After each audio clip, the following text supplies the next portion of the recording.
ఏమో అమెరికాలో చదువుకున్నా అంటాడు. 80,000 పుస్తకాలు చదువుకున్న ఆయన కానీ అమెరికాలో కంప్యూటర్ చదివొచ్చిన ఆయనకు ఈ తెలంగాణ రాష్ట్రంలో ఉన్న పేదలకు రేషన్ కార్డు ఇవ్వాలనే కనీస జ్ఞానం లేదు. 10 ఏళ్ళు ఎదురు చూసిన రేషన్ కార్డులు ఇవ్వలే. అందుకే ఇవాళ ప్రతి గ్రామంలో ఉన్న పేదవాడికి రాష్ట్రం మొత్తంలో 30-40 లక్షల కుటుంబాలకి ఇవాళ రేషన్ కార్డులు లేని ప్రతి వాళ్లకు రేషన్ కార్డు ఇవ్వాలని మన ప్రభుత్వం నిర్ణయం తీసుకున్నది. రేషన్ కార్డు ఇచ్చిన ప్రతి వాడికి సన్న బియ్యం పంచే కార్యక్రమాన్ని కూడా మన ప్రభుత్వం తీసుకుంటుంది. ఇవాళ రేషన్ కార్డు అనేది పేదవాడి యొక్క గుర్తింపు. ఆధార్ కార్డు ఎట్లనో రేషన్ కార్డు కూడా అట్లనే.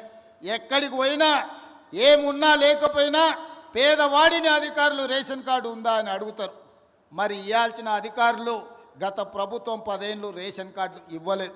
అందుకే ఇవాళ మనం ప్రతి గ్రామంలో గ్రామ సభలు పెట్టి గ్రామ సభల ద్వారా మన దగ్గర ఉన్న సమాచారాన్ని ఇవ్వడమే కాదు, రేషన్ కార్డులు రాని వాళ్ళను వివరాలు లేని వాళ్ళను గ్రామ సభలల్లో మీ వివరాలు ఇవ్వండి, మీ అందరికీ రేషన్ కార్డులు ఇస్తామని చెప్పి మన ప్రభుత్వ అధికారులను గ్రామాలకు పంపించినాం.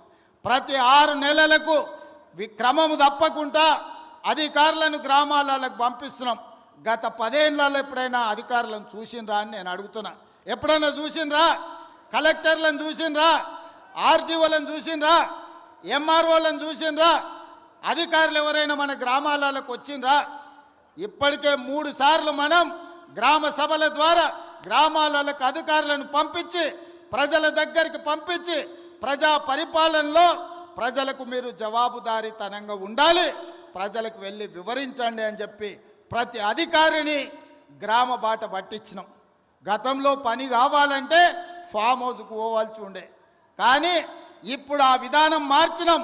ప్రజల దగ్గరికే అధికారులను పంపించినాం, ప్రజల దగ్గరికే ఎమ్మెల్యేలను పంపించినాం, ప్రజల దగ్గరికే మంత్రులను పంపించినాం, ప్రజల దగ్గరికే ఈరోజు ముఖ్యమంత్రి కూడా వచ్చాడు.